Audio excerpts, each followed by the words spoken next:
أعوذ بالله من الشيطان الرجيم. بسم الله الرحمن الرحيم. اقرأ باسم ربك الذي خلق. خلق الإنسان من علق.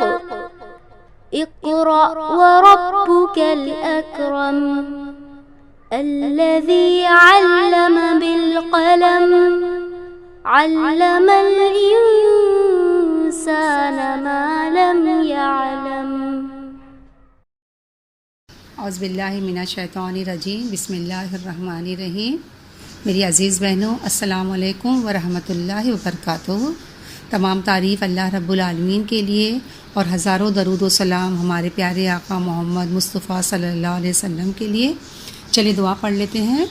رب اشرح لی صدری ویسر لی امری واحلل عقدۃ من لسانی یفقہوا قولی. رب زدنی علما. اللہم انفعنا بما علمتنا وعلمنا ما ينفعنا وزدنا علما. آمین یا رب العالمین.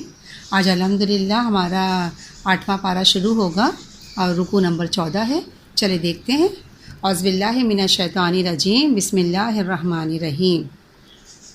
ولو اور اگر اننا ہم نزلنا اتارتے، یعنی اور اگر ہم اتارتے الیہم ان کی طرف مطلب کس کی طرف؟ منکرین کی طرف، یا معجزات کا جو مطالبہ کر رہے تھے نا مکہ کے لوگ، ان کی طرف. تو اگر ہم ان کی طرف اتارتے کیا؟ الملائکہ فرشتے. ہاں، اگر ہم ان کی طرف فرشتے اتارتے، وَكَلَّمَهُمُ الْمَوْتَى اور ان سے باتیں کرتے اور ان سے کلام کرتا. کون؟ مردے، یعنی اور ان سے مردے کلام کرتے. جو منکرین حق تھے، جو معجزات کا مطالبہ کرنے والے تھے، اگر ہم ان کے سامنے فرشتے بھی اتار دیتے، ہاں مردہ بھی ان سے کلام کرتے. وَحَشَرْنَا اور ہم جمع کر دیتے، علیہم ان پر، یعنی ان کے ساتھ، یعنی ان تمام چیزوں کے ساتھ، کل شیء ہر چیز، یعنی دنیا بھر کی چیز بھی ہم کیا کرتے ہیں؟ قبولاً سامنے، یعنی ہم جمع کر دیتے ان کے سامنے دنیا بھر کی تمام چیزیں، ان کے سامنے بھی جمع کر دیتے. تو ما کانوا لیؤمنوا، تو وہ کیا ہوتے؟ وہ نہیں ایمان لاتے اس پر بھی، ان تمام چیزوں کے باوجود بھی وہ ایمان نہیں لاتے. الا ان یشاء اللہ، مگر یہ کہ اللہ چاہے. ولکن اکثرہم، لیکن ان میں سے اکثر لوگ کیا ہیں؟ یجہلون، نادانی کرتے ہیں. دیکھیے میری بہنیں، یہ باتیں جو ہیں نا وہ دیکھیے پچھلی آیت سے ریلیٹڈ ہے. پچھلی آیت میں دیکھیے کیا فرمایا جا رہا تھا کہ اگر آپ وہ لوگ کیا کہہ رہے تھے کہ وَأَقْسَمُوا بِاللَّهِ جَهْدَ أَيْمَانِهِمْ نا، کہ وہ قسم کھاتے ہیں، اللہ کی پکی قسم کھاتے ہیں، لَئِن جَاءَتْهُمُ الْآيَةُ، کہ اگر ان کے پاس کوئی نشانی آ جائے تو لَيُؤْمِنُنَّ بِهَا، تو وہ ضرور اس پر ایمان لے آئیں گے. تو اللہ تعالیٰ فرماتا ہے قُلْ إِنَّمَا الْآيَاتُ عِندَ اللَّهِ، کہ محمد صلی اللہ علیہ وسلم آپ کہہ دیں کہ نشانیاں تو اللہ تعالیٰ کے پاس ہے. وَمَا يُشْعِرُكُمْ، لیکن تمہیں کیسے سمجھایا جائے، تمہیں کیا خبر، انہا اذا جات، کہ وہ جب وہ آ جائیں گی، وہ تمام نشانیاں آ جائیں گی، لا یؤمنون، تو بھی وہ ایمان نہیں لائیں گے. ہاں، یعنی کچھ بھی ان کے سامنے لے. اور ایسا نہیں ہے کہ وہ قرآن کو نہیں مانتے تھے، یا قرآن کا ان کو اعتراف نہیں تھا، یا قرآن کو وہ معجزہ نہیں سمجھتے تھے، یا قرآن کو وہ اللہ کا کلام نہیں سمجھتے تھے. مگر مین جو دراصل بات ہے، یہ دراصل کیا بات ہے نا، ضد، ہٹ دھرمی.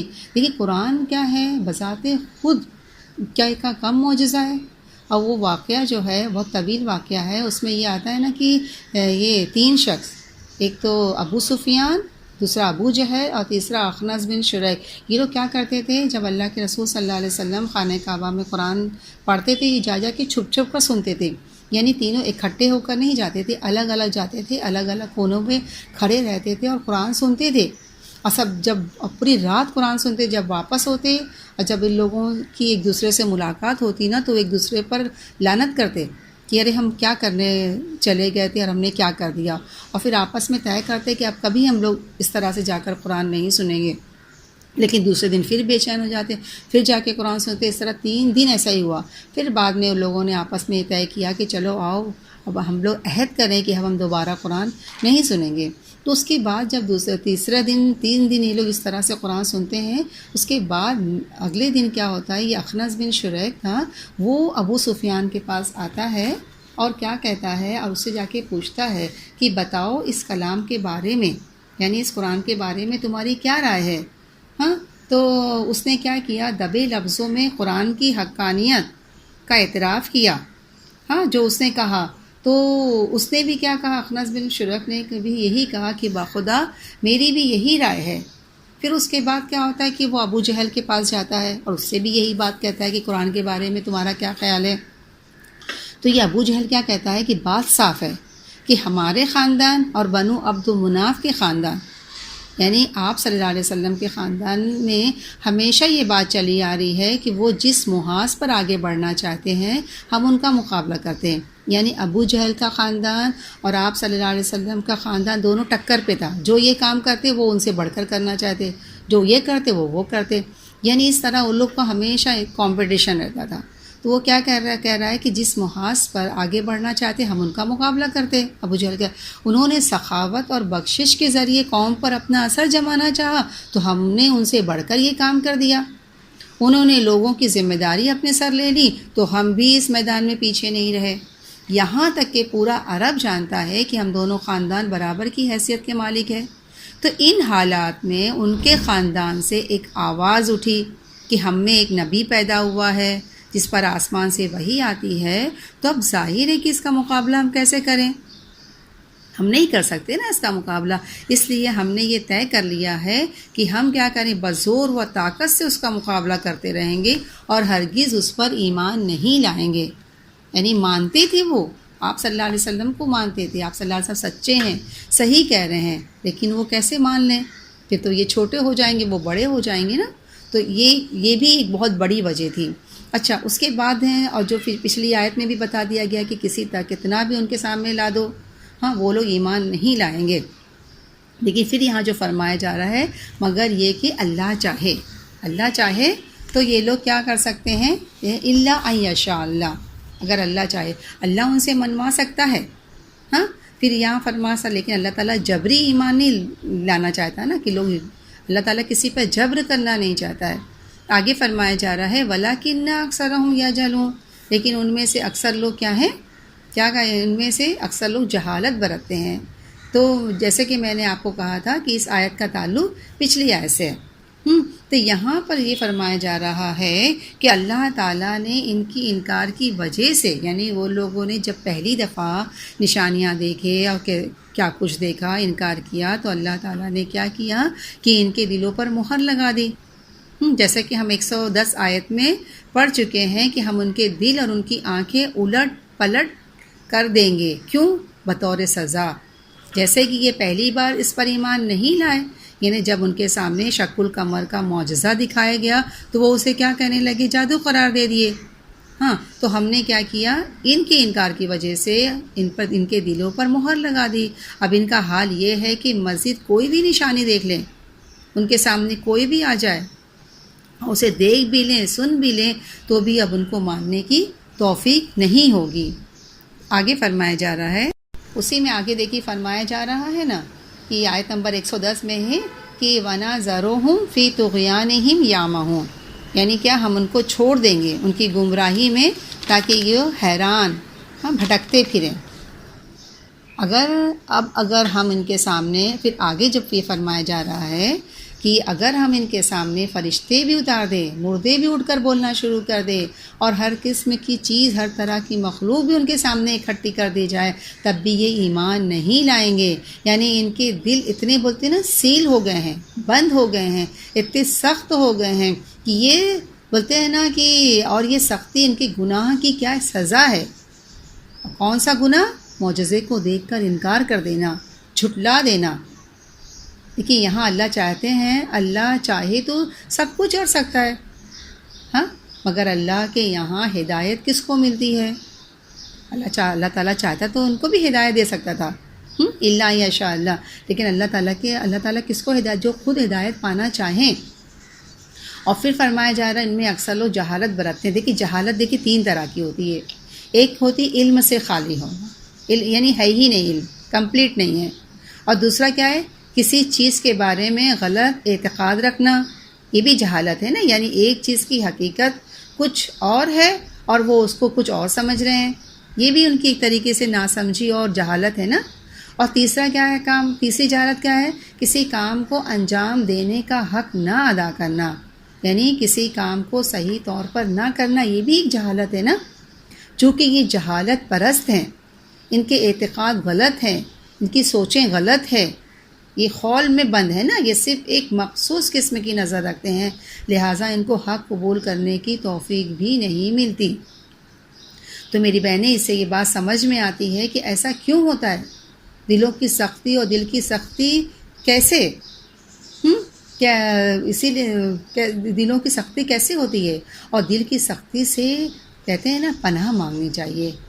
یہ انسان کی بدبختگی کی علامت ہے کہ انسان بے حس ہو جائے، انسان حق کو دیکھے اور اسے قبول نہ کرے۔ دیکھیں میری بہنیں، دل کیوں سخت ہوتے ہیں پتہ ہے، گناہوں کی وجہ سے، بار بار انکار کرنے کی وجہ سے، اور اللہ کی نافرمانی اور سچائی کو دیکھ کر جھٹلانا دلوں کو سخت کر دیتا ہے نا۔ اور جب ایک دفعہ دل سخت ہو جائے تو پھر دنیا کا کوئی انسان، حتیٰ کہ بڑے سے بڑے معجزے بھی ایسے لوگوں کو اپنی جگہ سے ہٹا نہیں سکتے ہیں۔ آگے فرمایا جا رہا ہے وَكَذَلِكَ، اور اسی طرح جعلنا، ہم نے کر دیا، ہم نے بنا دیا، لِكُلِّ نَبِيٍّ، ہر نبی کے لیے کیا بنا دیا ہے، عدو، دشمن، شیاطین، شیطان کی جمع ہے، انس، انسان، والجن، جن، یعنی اسی طرح ہم نے ہر نبی کے لیے انسانوں اور جنوں کے شیاطین کو کیا بنا دیا ہے، دشمن بنا دیا ہے۔ یوں ہی وہ ڈالتے ہیں، بعضهم الی بعض، ان میں سے بعض کی طرف کیا ڈالتے ہیں، کیا وہی کرتے ہیں، ایک دوسرے کی طرف کیا ڈالتے ہیں، زخرف ملمہ کی ہوئی باتیں، زخرف القول، ملمہ کی ہوئی باتیں، کیوں، غرورا، بہکانے کے لیے، ولو شاء ربک، اور اگر تیرا رب چاہتا، ما فعلوہ ہو تو وہ نہیں کرتے، یعنی اگر تمہارا رب چاہتا تو وہ ایسا نہیں کرتے۔ تو فرمایا جا رہا ہے فذرہم، انہیں چھوڑ دیں، وما یفترون، جو کچھ وہ افترا کر رہے ہیں، جو کچھ وہ جھوٹ گڑھ رہے ہیں، انہیں کیا کرو، انہیں چھوڑ دو۔ تو یہاں فرمایا جا رہا ہے کہ اس طرح ہم نے ہر نبی کے لیے بہت سے شیطان جو انسانوں میں سے بھی ہوتے ہیں اور جنوں میں سے بھی ہوتے ہیں، وہ ان کے دشمن بن گئے، یعنی دشمن بنا دیے گئے، یعنی دشمن بننے کی چھوٹ دے دی۔ یعنی جب ایسے لوگ جن کے دل سخت ہو گئے، جن کو سچائی، حق اور روشنی نظر ہی نہیں آئی، تو پھر انہوں نے کیا کیا، دین کی مخالفت میں اپنا سارا زور لگانا شروع کر دیا۔ اور یہ دشمن کرتے کیا ہیں، ان کا طریقہ کیا ہے، وہ کیا کرتے ہیں، یوں ہی بعضهم الی بعض، یعنی خفیہ طریقے سے دل میں ڈالتے ہیں، رازداری سے باتیں کرتے ہیں، اور ان میں سے بعض کی طرف، جیسے شیطان کیا کرتا ہے، وسوسے ڈالتا ہے نا، اسی طرح انسان بھی، انسان میں سے وہ انسان جو شیطان ہے، شیطان کی صفت رکھتا ہے، وہ بھی کیا کرتے ہیں، وسپر کرتے ہیں، سرگوشی کرتے ہیں، ہر کے خلاف چپکے چالے چلتے ہیں، اور وہ خفیہ طریقے سے ایک جگہ سے دوسری جگہ پہنچاتے ہیں۔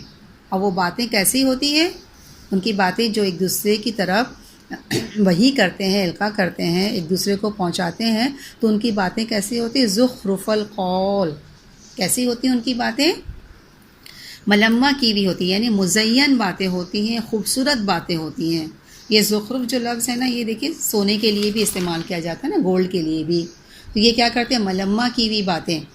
کون سی باتیں، ملمہ کی ہوئی باتیں، مطلب یعنی ایسی باتیں جو داعی حق کے خلاف ہوتی ہے، اسلام کے خلاف ہوتی ہے، جو جھوٹ پر مبنی ہوتی ہے، جو جھوٹ کو حقیقت بنا کر پیش کی جائے، اور ایسی خوبصورت ہوتی ہے کہ بظاہر کے سننے والے اس کی طرف مائل ہو جاتے ہیں۔ تو آگے فرمایا جا رہا ہے کہ فرمایا جا رہا ہے زخرف القول غرورا، کہ کیوں ایسا کرتے ہیں، ملمہ کی ہوئی باتیں ایک دوسرے کی طرف کیوں ڈالتے ہیں؟ غرورا، بہکانے کے لیے، کیوں، کس کے لیے؟ دھوکے کے طور پر، فریب دینے کے لیے۔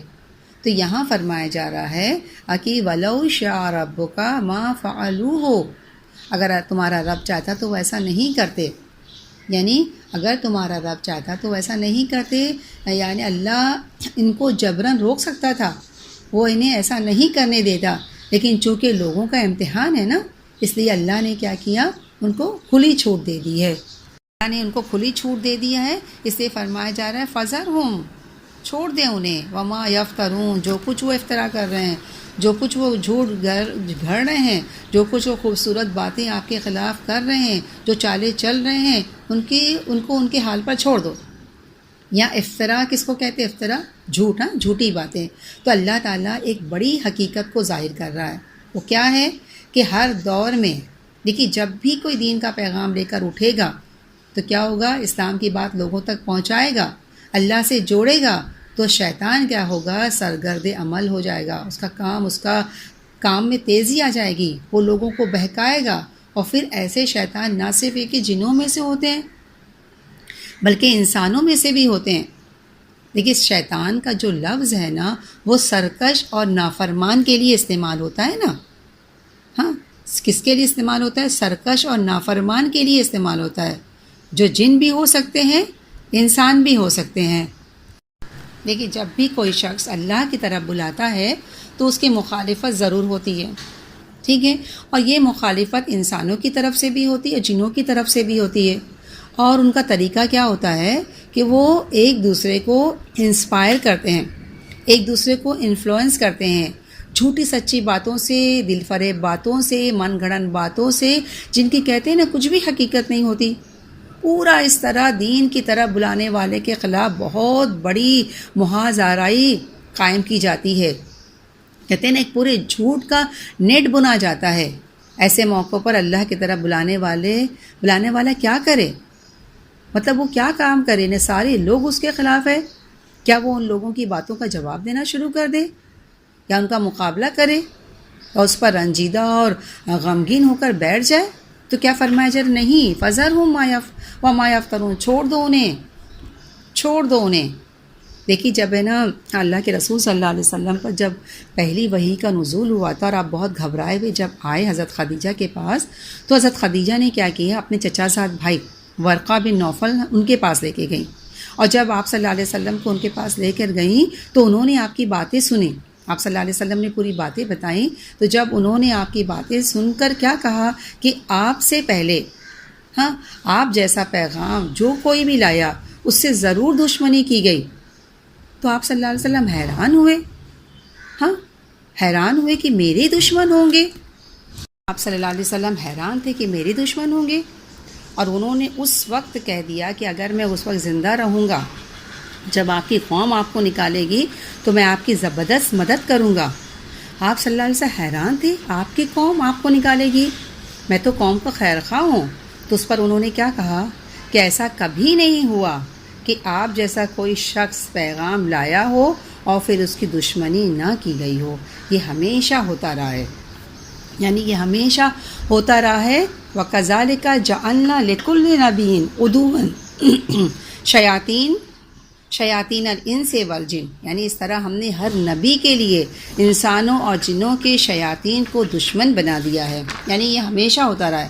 اور انبیاء کے بعد پھر ہر وہ شخص جو سچائی کے ساتھ اللہ کے راستے کی طرف بلائے گا، اس کے ساتھ یہ ہوگا ہی ہوگا کہ انسانوں کے شیطان بھی اس کے پیچھے پڑیں گے اور جنوں کے شیطان بھی اس کی مخالفت کریں گے، اور وہ آپس میں گٹھ جوڑ کریں گے، ایک دوسرے کو جھوٹی باتوں سے متاثر کریں گے، اور پورا بولتے ہیں نا جھوٹ کا ایک جال بن دیا جائے گا، جھوٹ کا ایک جال بن دیں گے، اور وہ باتیں ایسی دل فریب ہوگی جن کے دھوکے میں لوگ آ بھی جائیں گے، کیونکہ لوگوں کا بھی اس میں امتحان ہوتا ہے نا، اور سخت ترین امتحان یہ ہوتا ہے کہ وہ اپنی عقل سے جھوٹ اور سچ کو پہچانیں، اور بہت سے لوگ کیا کرتے ہیں، اپنی عقل کم ہی استعمال کرتے ہیں نا، وہ جھوٹ اور سچ کو اپنی نگاہ سے نہیں دیکھتے ہیں، وہ کیا کرتے ہیں، وہ دوسروں کی نگاہوں سے دیکھتے ہیں، اور جو کچھ لوگ کہتے ہیں ان کے ہاں میں ہاں ملاتے ہیں، اور اس طرح ان کی بھی شامت آ جاتی ہے۔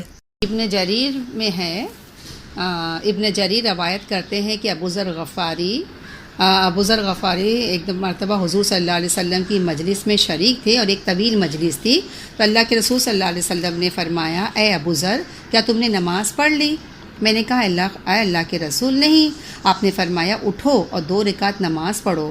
وہ نماز پڑھ کر دوبارہ مجلس میں آئے تو آپ نے فرمایا اے ابو ذر کیا تم نے جن اور انس کے شیطان کے مقابلے میں اللہ کی پناہ مانگی، یعنی اللہ کی پناہ اور مدد طلب کی؟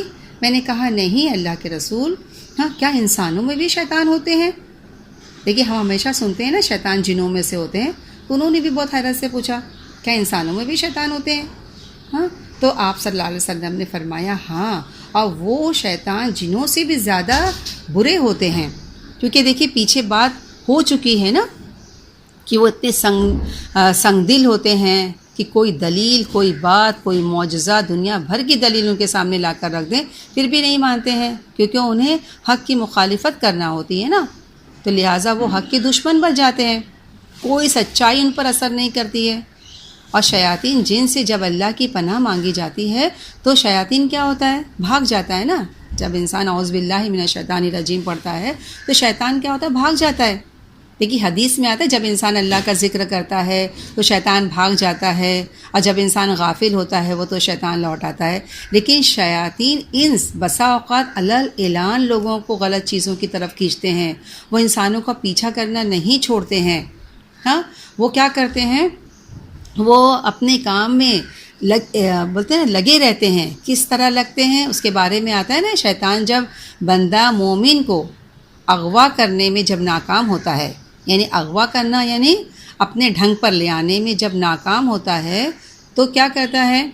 تو یہ میرے ہاتھ نہیں آیا، یعنی جب وہ شیطان کے ہاتھ نہیں آتا ہے، شیطان کے ہاتھ سے نکل جاتا ہے اور شیطان کے پھندے میں نہیں پھنستا ہے، تو وہ شیطان کیا کرتا ہے؟ وہ جا کر دوسروں کو اس کے خلاف بہکانے لگتا ہے، یعنی جب اس سے کام نہیں چلا، جب اس سے کام نہیں نکلا، وہ ناکام ہو گیا، تو وہ کیا کرتا ہے؟ دوسروں کو اس کے خلاف بہکانے لگتا ہے۔ یہ اس کا طریقہ کیا ہوتا ہے؟ یعنی شیطان ہمارے پاس آیا، اس نے ہم کو بہکانے کی کوشش کی، ٹھیک ہے، ہم اس کے قابو میں نہیں آئے، ہاں اب یہاں سے تو وہ ناکام ہوا نا، اب وہ کیا کرتا ہے؟ دوسری چال یہ اختیار کرتا ہے کہ دوسرے لوگوں کے پاس جاتا ہے، اس کے دل میں برے برے خیال ڈالتا ہے، کس کے بارے میں؟ اس شخص کے بارے میں، یعنی جو شیطان کے چنگل میں نہیں پھنسا، اور پھر کیا ہوتا ہے؟ پھر وہ لوگ اٹھ کر اس کی مخالفت شروع کر دیتے ہیں، یا اس کے راستے میں روڑے اٹکاتے ہیں، ہاں یا اس کو برائیوں کی طرف کھینچ لیتے ہیں۔ یعنی یہ دونوں مل کر، شیاطین جن اور انس دونوں مل کر اس شخص پر اپنا کام کرنا شروع کر دیتے ہیں۔ چونکہ دیکھیے اس دنیا میں خیر اور شر، ہاں دونوں کے درمیان ایک کشمکش چلی آ رہی ہے نا ہمیشہ سے، اور یہ ہمیشہ ہوتا رہے گا، لہٰذا ایسے موقعوں پر کس بات کی ضرورت ہوتی ہے؟ اب شیطان جن اور انس دونوں مل کر وہ اس شخص کی شامت بجا رہے ہیں، تو اب ایسے شخص کا کیا کام ہے؟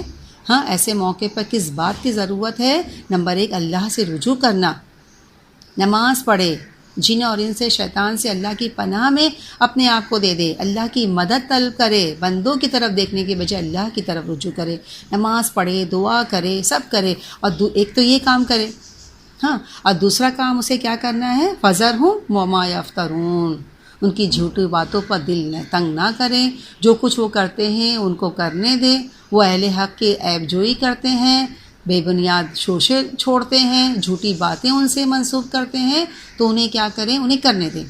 اس طرح جنوں میں بھی شیطان ہوتے ہیں میری بہنیں، اور جن بھی دلوں میں وسوسہ ڈالتے ہیں، ہاں جیسے آتا ہے الذی یوسوس فی صدور الناس من الجنۃ والناس، جنوں میں سے بھی ہوتے ہیں اور انسانوں میں سے بھی ہوتے ہیں۔ تو آگے جو فرمایا جا رہا ہے وَلِتَصْغَىٰ، تاکہ وہ مائل ہو جائیں، الیہ اس کی طرف، الیہ اس کی طرف یعنی کس کی طرح؟ ان کی ملمہ کی ہوئی باتوں کی طرف، جھوٹے پروپیگنڈے کی طرح، یعنی ان کی جو سارے شر ہیں، ہاں اس کی طرح۔ تو کیا فرمایا جا رہا ہے؟ تاکہ وہ مائل ہو جائیں اس کی طرف، ہاں اس ملمہ کی ہوئی باتوں کی طرف، افئدہ دل، یہ فؤاد کی جمع ہے. کن کے دل؟ الذین لا یؤمنون بالآخرہ، ان لوگوں کے دل جو آخرت پر ایمان نہیں رکھتے. تو آگے فرمایا جا رہا ہے وَلِيَرْضَوْهُ، تاکہ وہ اس کو پسند کریں، وَلِيَقْتَرِفُوا، تاکہ وہ کرتے رہیں کیا؟ مَا هُمْ مُقْتَرِفُونَ، ہاں جو وہ برے کام کرتے ہیں وہ کرتے رہیں. تو کیا فرمایا جا رہا ہے کہ تاکہ وہ ان لوگوں کے دل اس کی طرف مائل ہو جائیں جو آخرت پر ایمان نہیں رکھتے. یعنی مائل کس کا دل ہوگا؟ کون اس طرح کی جھوٹی باتیں اور جھوٹے پروپیگنڈے کی طرف کون متاثر ہوگا؟ ملمہ کی ہوئی باتوں کی طرف کون ہوگا؟ وہ لوگ جو آخرت پر یقین نہیں رکھتے، جن کو اللہ پر آخرت پر یقین ہے، ان کے دل نہیں مائل ہوں گے، بلکہ کن کے دل مائل ہوں گے؟ جو آخرت پر یقین نہیں رکھتے.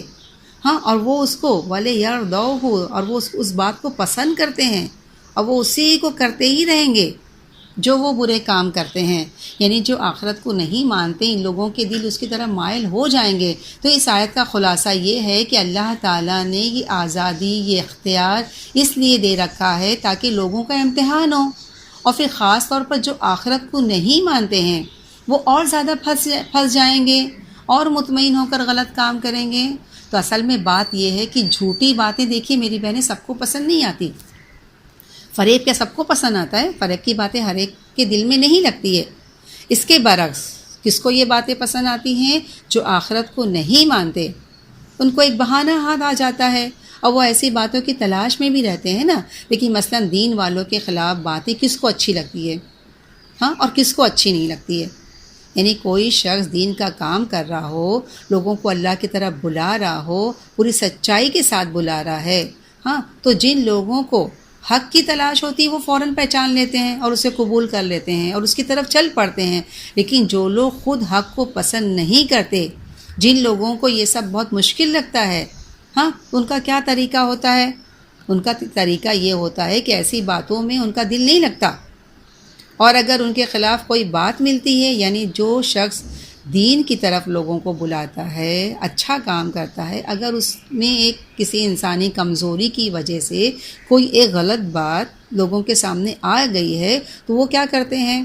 وہ فوراً اس غلط بات کو بولتے ہیں نا، اچک لے لیتے ہیں، اس کو پکڑ لیتے ہیں، اس کی طرف مائل ہو جاتے ہیں، اور کیا کہتے ہیں کہ دیکھو یہ کیسا ہے دین کی طرف بلانے والا. ہاں، کیا دین کی طرف بلانے والے ایسے ویسے ہوتے ہیں؟ لہٰذا وہ بات ان کو بڑی مطمئن کرتی. کون سی بات؟ وہ جو انسانیت، جو بولتے ہیں نا کہ جو وہ ایک غلط بات اگر اس سے ہو گئی، وہ بھی دین کی طرف بلانے والا بھی شخص تو انسان ہے نا، بشری کمزوری اس میں بھی ہے نا. اگر کوئی ایک آدھ بات غلط ہو گئی اور لوگوں کے سامنے آ گئی، تو جو لوگ اللہ پر ایمان نہیں رکھتے اس بات کو اچک لیتے ہیں، اس بات کو پکڑ لیتے ہیں، اس بات کو اتنا پھیلاتے ہیں، اور وہ بات ان کو بڑی مطمئن کرتی ہے، وہ غلط بات ان کو بڑی خوش کرتی ہے. یعنی اگر کوئی نیک شخص اس طرح کی باتیں سنتا ہے، دونوں میں کیا فرق ہے؟ نیک شخص جب اس طرح کی کوئی غلط بات سنتا ہے تو وہ اس بات پر افسوس کرتا ہے اور دعا کرتا ہے، اللہ تعالیٰ وہ بھلا شخص ہے، اگر اس میں تھوڑی بہت کمی ہو گئی ہے، کوئی غلطی ہو گئی ہے، کوئی برائی ہو گئی، اللہ تعالیٰ تو اس کو دور کر دے. ہاں، اس بری بات کو سن کر وہ خوش نہیں ہوتا ہے بلکہ افسوس کرتا ہے. ہاں، اور لیکن وہ شخص جو اس انتظار میں تھا کہ کب اس کا کوئی عیب معلوم پڑے، تو اس کی طرح وہ فوراً مائل ہو جاتے ہیں. دیکھیے ہمیشہ اسے دیکھیے دو طرح کے لوگ ہوتے ہیں. ایک کیا ہوتے ہیں؟ جن کو جھوٹی باتیں اثر نہیں کرتی، اور دوسرے وہ ہوتے ہیں جو جھوٹی باتوں کو ویلکم کرتے ہیں، جلدی لے لیتے ہیں، خوشی سے لے لیتے ہیں. فرق کس بات کا ہوتا ہے؟ فرق انسانوں کے اندر ہوتا ہے. جو لوگ سچے ہوتے ہیں، سچائی کی تلاش میں ہوتے ہیں، وہ حق کو پہچان جاتے ہیں، اسے قبول کر لیتے ہیں. پھر کوئی بھی اس کے خلاف کچھ بھی کہہ دے، کبھی وہ کسی کی طرف سے کوئی غلط بات بھی سن لے، تو وہ پھسلتے نہیں ہیں. ہاں، وہ پھسلتے، اس کی مخالفت نہیں کرتے ہیں. آ رہی نا آپ لوگوں کو بات سمجھ میں؟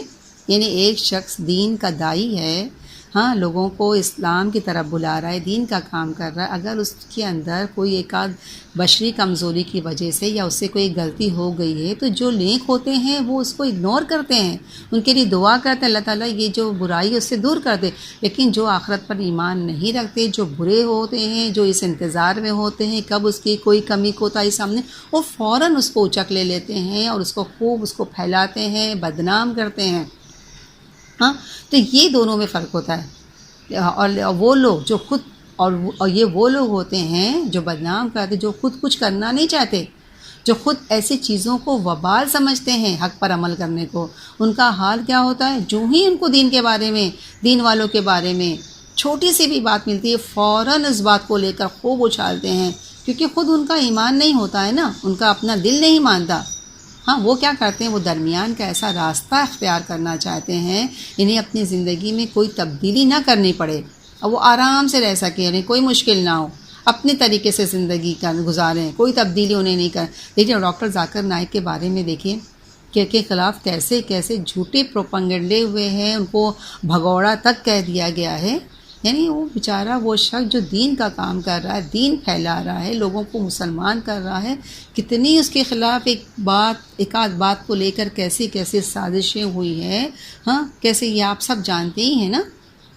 اسی طرح میں اسلام کے خلاف ہاں اگر بولتے ہیں نا میڈیا پر اگر کوئی بات آ رہی ہوتی ہے تو اس پروپیگنڈے سے کون متاثر ہوتا ہے؟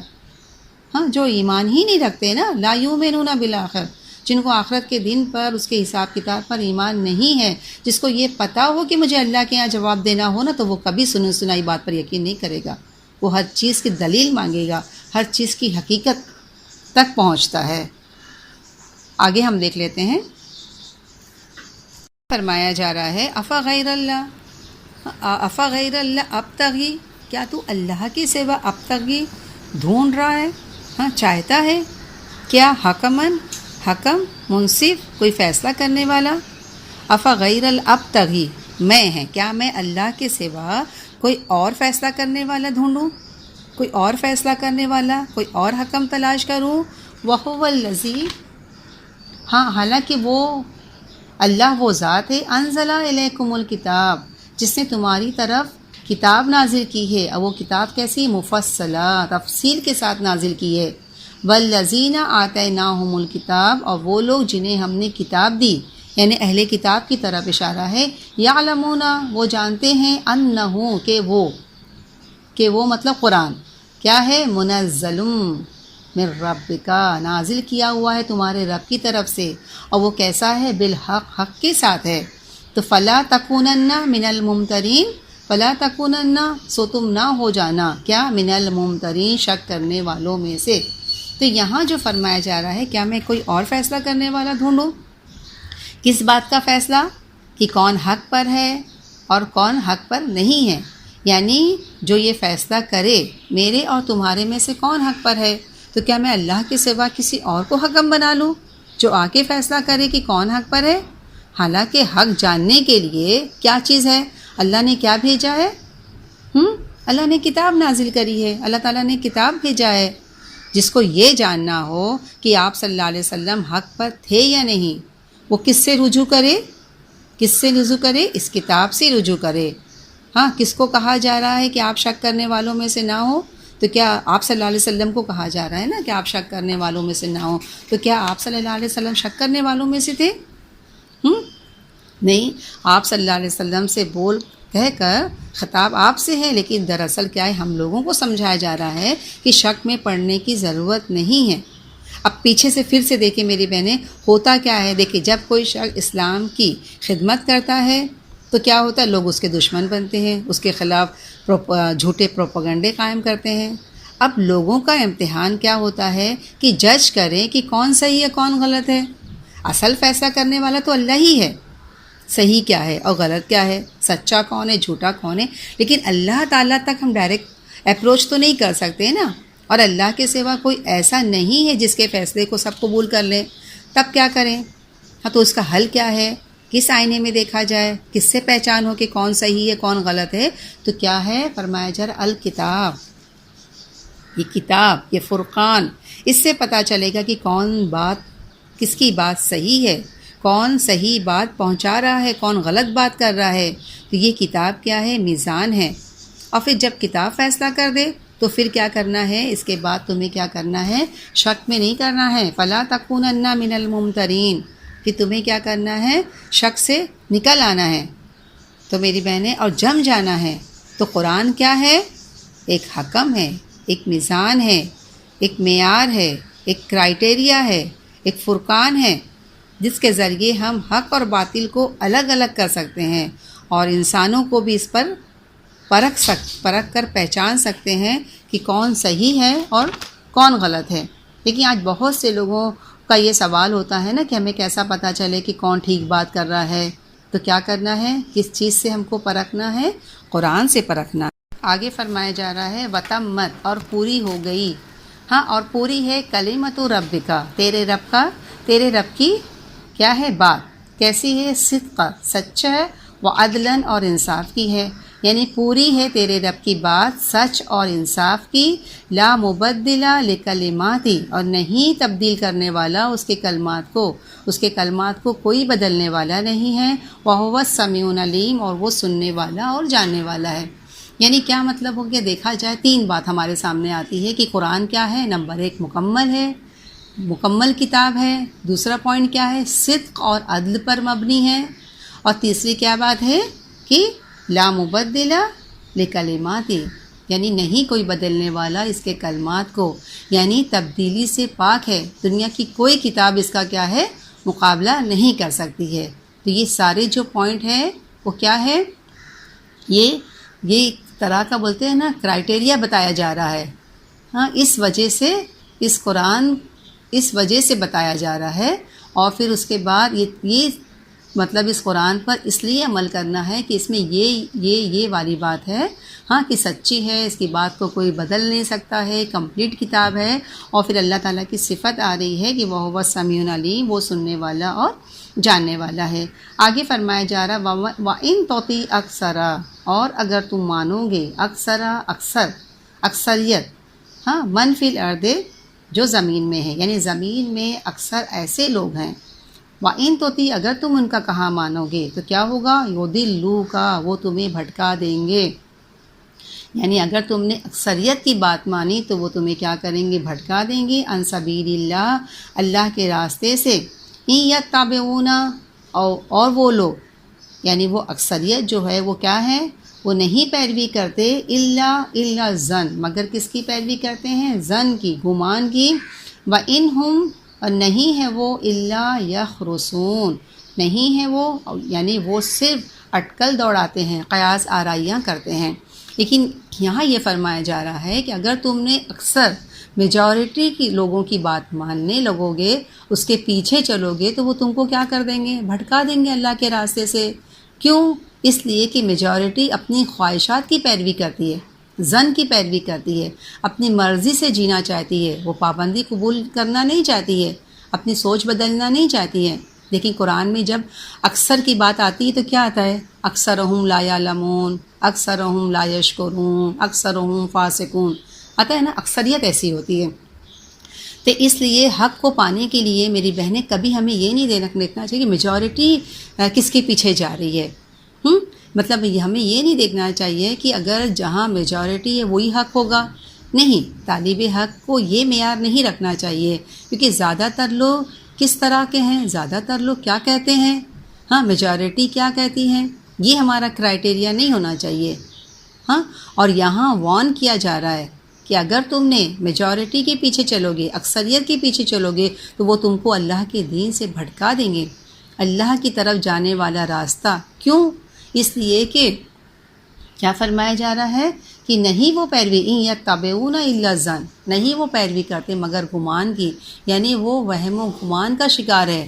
ان کی باتوں کی بنیاد کیا ہے؟ انسانی افکار نہیں ہوتے. ہاں، ان کی باتوں کی بنیاد انسانی افکار ہیں، ہیومن تھاٹس ہیں. وہ انسانی افکار کے پیچھے چل رہے ہیں جو کہ بدلتے رہتے ہیں، وہ حقیقت پر مبنی نہیں ہوتے ہیں. اسی لیے فرمایا جا رہا ہے نا اکثرہم، ان میں سے اکثر، ہاں، قیاس آرائیاں کرتے ہیں. اور پھر فرمایا وَإِنْ هُمْ إِلَّا يَخْرُصُونَ، یہ جو یخرصون جو لفظ ہے یہ خیر خرس کس کو کہتے ہیں پتہ ہے؟ درخت پر پھلوں کا اندازہ کرنا، یعنی اندازے کو کہتے ہیں، درخت پر پھلوں کا اندازہ کرنا۔ مثلا دیکھیے پھل اتار کر توڑ کر نہیں بیچتے ہیں، ہاں، بلکہ دیکھیے کچھ ماہر لوگ ہوتے ہیں جو دیکھ کر بتاتے ہیں کہ اس درخت پر اتنا اتنا پھل ہے، ان کا اندازہ ایک ہوتا ہے نا۔ اور یہ اندازہ ضروری نہیں کہ وہ 100% صحیح ہو، صحیح بھی ہو سکتے ہیں، غلط بھی ہو سکتے ہیں۔ دیکھیے اکثر لوگ دوسروں کے بارے میں اندازہ لگاتے ہیں نا، گمان کرتے ہیں، جیسے کوئی پریگننٹ عورت ہے تو کیا اندازہ لگاتے ہیں، ہاں اس کو بیٹا ہوگا یا بیٹی ہوگی نا، تو یہ اندازہ صحیح بھی ہو سکتا ہے، غلط بھی ہو سکتا ہے۔ لیکن میری بہنیں، دین کی بات اندازوں پر نہیں ہوتی ہے، سچائی پر ہوتی ہے، دلیل پر مبنی ہوتی ہے۔ دین انسان کو جو سوچ دیتا ہے وہ کیا ہے، ہاں، کسی بھی چیز کو بلائنڈلی فالو نہیں کرنا، ہاں، بولتے ہیں نا اندھی تقلید نہیں کرنا ہے، آنکھیں بند کر کے کسی کے پیچھے مت چلو، بغیر سوچے سمجھے کسی کی بات مت مانو، بلکہ کیا کرنا، عقل سے کام لینا ہے، علم سے کام لینا ہے، دلیل سے کام لو۔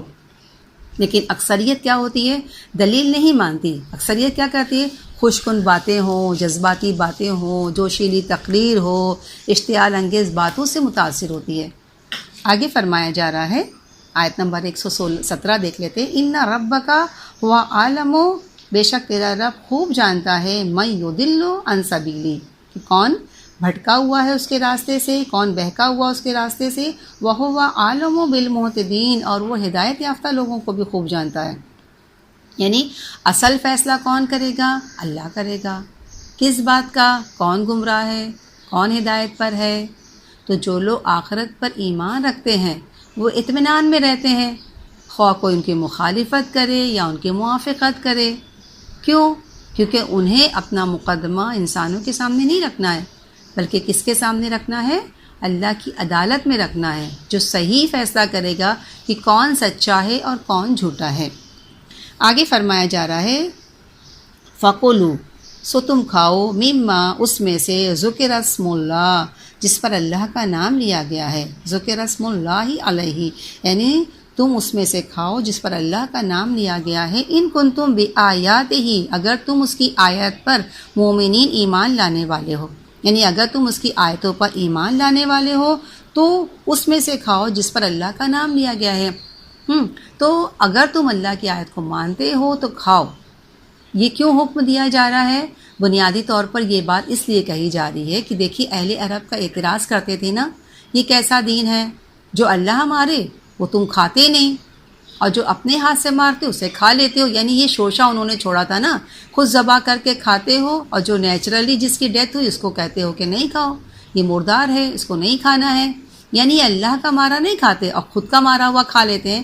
تو اس طرح کے الفاظ کے ذریعے وہ کیا کرتے تھے پتہ ہے، لوگوں کو الجھانے والی بات کرتے تھے، لوگوں کے دلوں میں وسوسے ڈالنے والی بات کرتے تھے، یعنی صحیح چیز سے ہٹانے والی بات۔ تو اس پر کیا کہا گیا ان کے کہ ان کی باتوں کی پرواہ نہ کرو، جس پر اللہ کا نام لیا گیا ہو اللہ اکبر کہہ کر ذبح کر کے کھا لو۔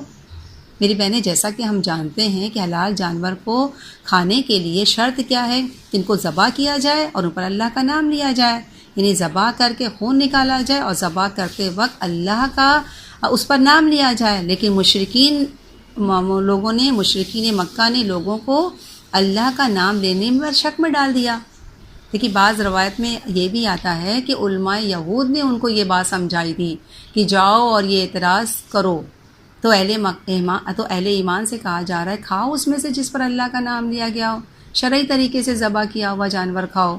تو آگے فرمایا جائے، وما لکم، کیا ہو گیا تمہیں، اللہ تاکلوا، کہ تم نہیں کھا رہے ہو، کیا وجہ ہے، کیا ریزن ہے، مما ذکر اسم اللہ علیہ، جس پر اللہ کا نام لیا گیا ہو، کیا وجہ کہ تم نہیں کھا رہے ہو، وقت فصل لکم، حالانکہ وہ تمہارے لیے واضح کر چکا ہے، ما حرم علیکم، جو اس نے تم پر حرام کیا ہے، الا، مگر، مت تورر تم الیہ، ہاں، تم پر حرام کیا گیا مگر جس پر تم لاچار ہو، وَإِنَّ كَثِيرًا، اور بے شک بہت سے لوگ کیا ہے، وَإِنَّ كَثِيرًا لَيُضِلُّونَ، گمراہ کرتے ہیں، اور بہت سے لوگ گمراہ کرتے ہیں، بِأَهْوَائِهِمْ، اپنی خواہشات سے، بغیر علم کے، یعنی کیا بہت سے لوگ کیا کرتے اپنے خواہشات سے، بغیر علم، بغیر تحقیق کے کیا کرتے ہیں؟ گمراہ کرتے ہیں۔ ان ربک ہوا عالم، بے شک تمہارا رب خوب جانتا ہے، کس کو؟ بالمعتدین، حد سے بڑھنے والوں کو تمہارا رب خوب جانتا ہے۔ دیکھیے میں نے تھوڑی سی بات ہم اس پر کر لیتے ہیں کہ کسی حلال جانور کو کھانے کے لیے دیکھیے شریعت میں 2 شرائط رکھی گئی ہے نا، 2 شرائط عائد کی گئی ہے۔ ایک یہ کہ ذبح کیا جائے اور اس کا خون نکال دیا جائے، اور دوسرا ذبح کرتے وقت اس پر اللہ کا نام لیا جائے۔ ہاں، لیکن علماء یہود نے جو میں نے آپ کو بتایا نا یہ شرارت سکھائی کہ جس کو اللہ مارے وہ تم نہیں کھاؤ، جس کو خود مارو وہ کھا۔ ہاں، تو اس طرح سے نا، اور یہاں جو فرمایا جا رہا ہے کہ اللہ حالانکہ وہ تمہارے لیے واضح کر چکا ہے، یعنی پہلے اس کا ذکر آ چکا ہے۔ ابھی ہم سورہ انعام میں ہی آگے انشاءاللہ تعالیٰ پڑھیں گے، جس میں آیت نمبر 145 میں آتا ہے کہ آپ ان سے کہہ دیں، انشاءاللہ آگے آئے گا۔ اس آیت کا ترجمہ یہ ہے کہ آپ ان سے کہہ دیں کہ جو وحی میری طرف آئی ہے، ہاں، میں تو اس میں کوئی ایسی چیز نہیں پاتا جو کھانے والے پر حرام کی گئی ہو، الا یہ کہ وہ مردار ہو یا بہایا ہوا خون ہو یا خنزیر کا گوشت ہو، کیونکہ وہ ناپاک ہے۔ پھر اسی طرح ہم سورہ مائدہ میں بھی یہ بات گزر چکی ہے، ہم لوگ پڑھ چکے آیت نمبر 3 میں، اور البقرہ میں بھی پڑھ چکے ہیں۔ تو بات میری بہنیں یہ ہے، تو اب ہمیں یہ دیکھنا ہے کہ مردار حرام ہے۔ کیوں حرام ہے؟ کیوں نہیں کھانا چاہیے؟ دیکھیے سب سے پہلی وجہ تو یہ کہ اللہ تعالیٰ کا حکم ہے، ٹھیک ہے، اتنا ہی ہمارے لیے کافی ہے کہ اس نے کیا کیا ہے، ہم سب کو پیدا کیا ہے، وہ بہتر جانتا ہے کہ کیا چیز ہمارے لیے فائدہ مند ہے اور کیا چیز نقصان دہ ہے۔ اور جو لوگ اللہ کے حکم نہیں مانتے میری بہنیں، وہ کم از کم سائنس کو تو مانتے ہیں نا، مانتے کہ نہیں مانتے ہیں؟ دیکھیے میں مردار کے بارے میں ایک ریسرچ آئی ہے، American public health association research کے مطابق کہتے ہیں کہ مردار جانور میں 171 بیماری ایسی ہوتی ہے جو انسانوں کو لگتی ہے، اور یہ نمبر دن بدن بڑھتا جا رہا ہے مزید تحقیق سے۔ اور یہ بیماری کیا ہوتی ہے؟ مختلف طرح سے انسان کو لگ سکتی ہے۔ مثال کے طور پر مردار کی کھال ہو یا گوشت کو چھو کر، یا اس کے اندر کے جو جراثیم ہوتے ہیں نا، انہیل کر کے سانس لے کر وہ انسان کے جسم میں آ سکتے، اس طرح ان کا گوشت یا کوئی آرگن کھانے سے، یا ایسے کیڑوں کے کاٹنے سے جنہوں نے پہلے کسی مردار کو کاٹا ہو۔ ہاں، تو یہ بیماری کیا ہوتی ہے؟ اس مردار جو بیماری اس مردار کو ہوتی ہے وہ اس شخص کو بھی ہو سکتی ہے۔ دیکھیے مردار کھانے سے جو بیماری لگتی ہے اس کی بہت بہت سارے سمٹمز ہے، جیسے بخار آ جاتا ہے، ڈائریا ہے، فوڈ پوائزن ہے۔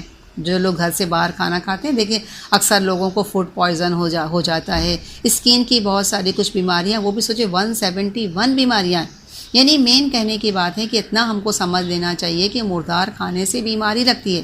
دیکھیے میری بہنیں، جب کوئی جانور مرتا ہے تو کوئی بیماری کی وجہ سے ہی مرتا ہوگا نا، ہاں، اور اس بیماری کی جو جراثیم ہے وہ مرنے کے بعد کہتے ہیں اور تیزی کے ساتھ بیکٹیریا گرو کرنے لگتا ہے جسم کے اندر، کیونکہ جو خون جو ہوتا ہے نا، خون یہ سب سے بولتے ہیں نا بیسٹ ذریعہ ہے، بیسٹ کلچر میڈیا ہے جراثیم گرو کرنے کا۔ یعنی جو ہوتا ہے جب خون جسم کے اندر ہوتا ہے، ہاں، تو جو بلڈ جو ہوتا ہے نا، یہ بلڈ جو کیا ہے، بیسٹ میڈیا کلچر ہے بیکٹیریا گرو کرنے کا۔ ہاں، اس میں بیکٹیریا بہت تیزی سے گرو ہوتے ہیں۔ دیکھیے جب انسان بیمار ہوتا ہے تو ڈاکٹر کیا کہتا ہے، کیا ٹیسٹ کرنے کے؟ بلڈ ٹیسٹ کرنے کے۔ تو بلڈ میں ہی تو جراثیم ہوتے ہیں نا، بلڈ میں جراثیم ہوتے ہیں، اور بلڈ میں ہی جراثیم بہت تیزی سے گرو ہوتے ہیں۔ تو اب جو یہ بات بتائی جا رہی ہے، اور اس میں دیکھیے وہ بھی حکمت سمجھ میں آ گئی ہے نا کہ آپ صلی اللہ علیہ وسلم نے کیا فرمایا کہ جب تم فوت ہو جاؤ تو جلدی دفناؤ۔ اگرچہ یہ مردار جانور کی بات ہو رہی، لیکن ظاہر ہے کہ مردار تو مردار ہی ہے، اور عام طور پر کوئی مرتا کیوں ہے؟ بیماری سے مرتے ہیں نا۔ لیکن میری بہنیں، اس کا یہ مطلب ہرگز آپ لوگ نہیں لیں کہ یہ نا مردار کو ہاتھ نہیں لگا سکتے، یا اس کے پاس بیٹھ نہیں سکتے، یا اس کو نہلا نہیں سکتے۔ مین کہنے کا یہ بتایا جا رہا ہے کہ یہاں جو بتایا جا رہا ہے، کھانے کو کہا جا رہا ہے کہ مردار کو کھائے نہیں۔ اور ویسے بھی آپ سمجھ لیں جو بیکٹیریا جو گرو ہوتے ہیں نا، وہ 16 گھنٹے کے بعد، یعنی کوئی اگر جانور مر گیا ہے تو فوراً بیکٹیریا گرو نہیں ہوتے ہیں اس کے بیماری کے جو اس کے جسم کے اندر ہے، بلکہ 16 گھنٹے کے بعد گرو ہوتے ہیں۔ اسی لیے بات کہنے کی یہ ہے کہ ذبح کر کے کھانے سے کیا فائدہ ہے کہ خون میں تمام قسم کے جراثیم ہوتے ہیں جو مختلف بیماریوں کا باعث بنتے ہیں، لہٰذا جب ذبح کرتے ہیں تو زیادہ سے زیادہ خون جسم سے نکل جاتا ہے اور اسے پورا نکال دیا جاتا ہے۔ نہ جب وہ تمام خون جو جسم کے اندر ہوتا ہے جب زیادہ سے زیادہ نکل جائے گا تو جو بھی بیماری ہوگی جو خون میں وہ پوری نکل جائے گی. یہ فائدہ ہے نا, یہ انسانوں کے فائدے کے لیے اللہ تعالیٰ نے یہ حکم دیا ہے نا. اور دوسری بات اللہ کا نام لینا چاہیے, تو اللہ کا نام لینا کسی جانور پر تو دراصل شکریہ کے کلمات ہیں نا, کہ اللہ تیرا شکر ہے جو تو نے ہمیں یہ دیا, تو ہم تیرے ہی نام پر اس پر ذبح کرتے ہیں اور تیرے ہی نام پر اس کو کھاتے ہیں اور استعمال کرتے ہیں. پھر فرمایا جا رہا ان ربک ہوا عالم بالمعتدین, بے شک تمہارا رب حد سے بڑھنے والوں کو خوب جانتا ہے. یعنی جو اس طرح کی باتیں کرتے ہیں, اپنی خواہشات کی پیروی کرتے ہیں, نئی نئی باتیں دین میں نکالتے ہیں, تو ایسے لوگ کیا ہیں, اللہ کی حدود سے آگے بڑھنے کی کوشش کرتے ہیں. اور اللہ تعالیٰ ایسے لوگوں کو خوب, اللہ تعالیٰ بے شک تمہارا حد سے بڑھنے والوں کو اللہ تعالیٰ خوب جانتا ہے. آگے فرمایا جا رہا ہے وَذَرُوا ظَاهِرَ, اور کیا فرمایا جا رہا ہے, وَذَرُوا چھوڑ دو, ظاہر الاسم یعنی کھلے گناہ کو چھوڑ دو, اور کس کو چھوڑ دو, وباطنا اور چھپے ہوئے بھی گناہ کو چھوڑ دو. ان الذین یکسبون الاسم, وہ لوگ جو کیا کرتے ہیں, گناہ کماتے ہیں, بے شک جو لوگ گناہ کرتے ہیں, سیجزون عنقریب پائیں گے, بما کانوا یقترفون یعنی عنقریب وہ اس کی سزا پائیں گے جو وہ لوگ برے کام کرتے ہیں, یقترفون جو وہ برے کام کرتے ہیں. یعنی دیکھیے یہاں کیا فرمایا جا رہا ہے کہ ظاہری گناہ یعنی علانیہ طور پر, یعنی جو لوگوں کے سامنے کیا جائے, اور وہ جو چھپ کر کیا جائے, یعنی لوگوں سے ڈر کر خفیہ طور پر کیا جائے. ہاں تو یہ تمام گناہ جو ظاہری طور پر کیا جائے اور جو چھپ کر کیا جائے, اور ظاہری اور چھپے گناہوں سے بچنے کے لیے کہا گیا ہے. اب ہم دیکھیں ظاہر گناہ تو بہت سے ہیں, یعنی غیر اللہ کے آگے سجدہ کرنا, بتوں کے نام پر چڑھاوا کرنا, نماز نہ پڑھنا, ہاں اللہ کے حدود کو توڑنا جیسے حجاب نہ کرنا, شراب پینا, جوا کھیلنا سب کے سامنے بیٹھ کر, اور رمضان کے مہینے میں بغیر کسی شرعی عذر کے کھلم کھلا لوگوں کے سامنے کھانا پینا, یہ سب کھلے گناہ ہیں نا. دوسروں کو تانے دینا, گالیاں دینا, لڑائی جھگڑا کرنا, یہ سب ظاہری گناہ ہے, یہ سب کو نظر آتے ہیں, یہ تمام چیزیں منع ہے.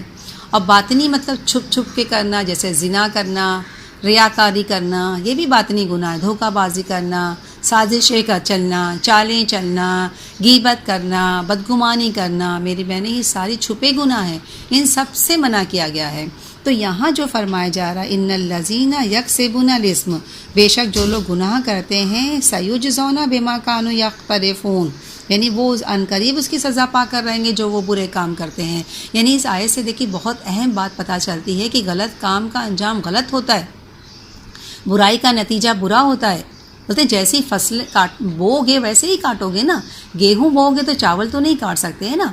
یعنی کوئی بھی شخص اس دھوکے میں نہ رہے, اس خوش فہمی میں نہ رہے کہ اس نے غلط کام کیا اور اس کا نتیجہ سامنے نہیں آیا. نہیں میری بہنیں, جلد یا دیر وہ سامنے آئے گا.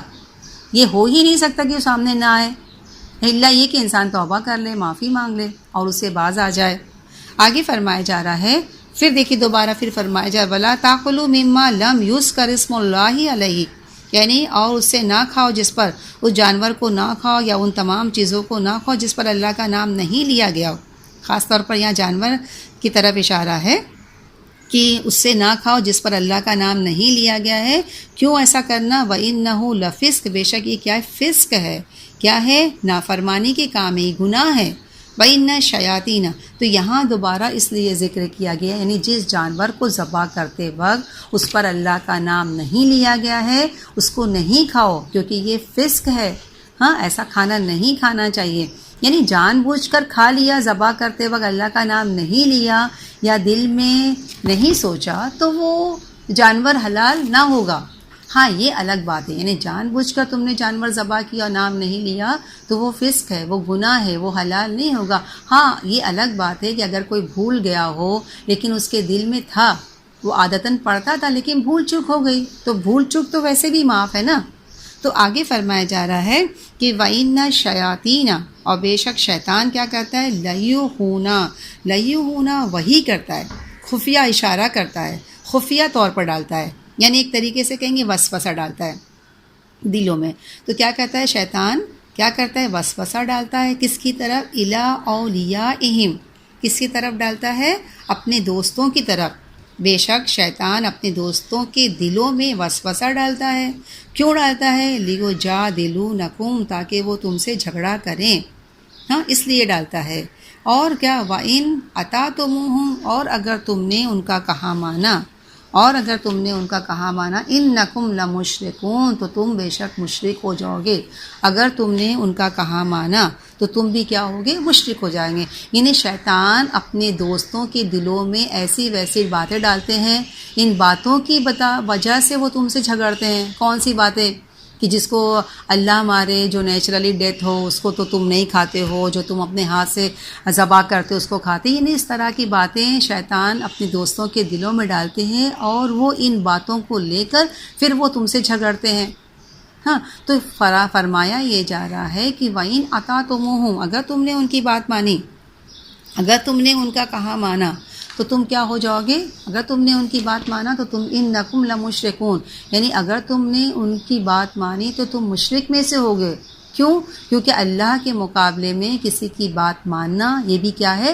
شرک ہوتا ہے. یعنی جو جھگڑے آتے ہیں، بولتے ہیں نا وَإِنْ أَطَعْتُمُوهُمْ، تم سے جھگڑے کریں گے نا، یعنی جو جھگڑنے آتے ہیں اور بیکار کی بحث مباحثہ کرتے ہیں، تو ایسے لوگوں کی باتیں تمہیں نہیں ماننا ہے، ان کا کہنا نہیں ماننا ہے. ہاں تو تمہیں کیا کرنا ہے؟ ایسے لوگوں کی باتیں نہیں ماننا ہے، کیونکہ یہ شرک ہے. پھر تمہارا بھی شمار کس میں ہو جائے گا؟ مشرکین میں ہو جائے گا. دیکھیں میری بہنیں، حلت و حرمت کا اختیار نا پورا کا پورا اللہ کو ہے. یعنی شرک صرف یہی نہیں ہے. ہم کیا سمجھتے ہیں شرک کیا ہے؟ کہ اللہ کے سوا کسی دوسرے کی پرستش نہ کی جائے، اس کو ہم سمجھتے ہیں نا. یہ حاجت روائی، مشکل کشائی کے لیے پکارا جائے کسی اور کو اللہ کے سوا، ہاں، یا اس کے نام کی قربانی یا نظر نیاز کر دی جائے، ہم سمجھتے یہ شرک ہے نا. تو یہاں بتایا جا رہا ہے شرک تو یہ ہے، لیکن یہ بھی شرک ہے کہ اللہ کے سوا کسی کے حلال بتائے ہوئے کو حلال سمجھے اور کسی کے حرام بتائے ہوئے کو حرام سمجھنا بھی شرک ہے.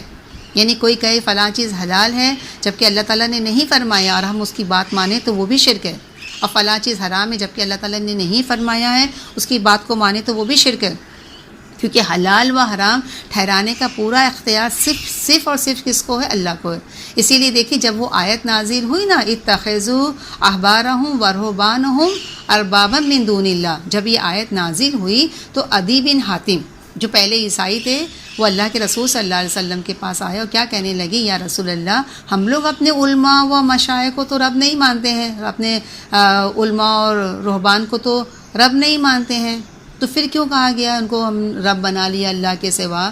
تو آپ صلی اللہ علیہ وسلم نے عدی بن حاتم سے پوچھا کہ کیا جس چیز کو وہ حلال کہتے ہیں، ہاں حلال کہتے ہیں یا حرام کہتے ہیں، تو تم ان کی بات مان لیتے تھے؟ تو تم ان کی بات مان لیتے تھے؟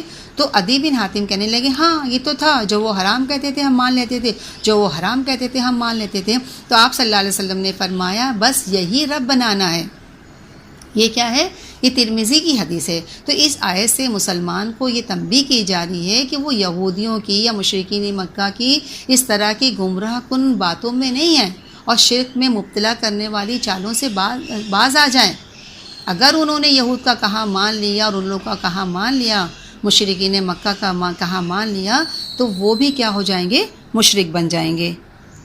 وآخر دعوانا ان الحمدللہ رب العالمین. چلے دعا پڑھ لیتے ہیں.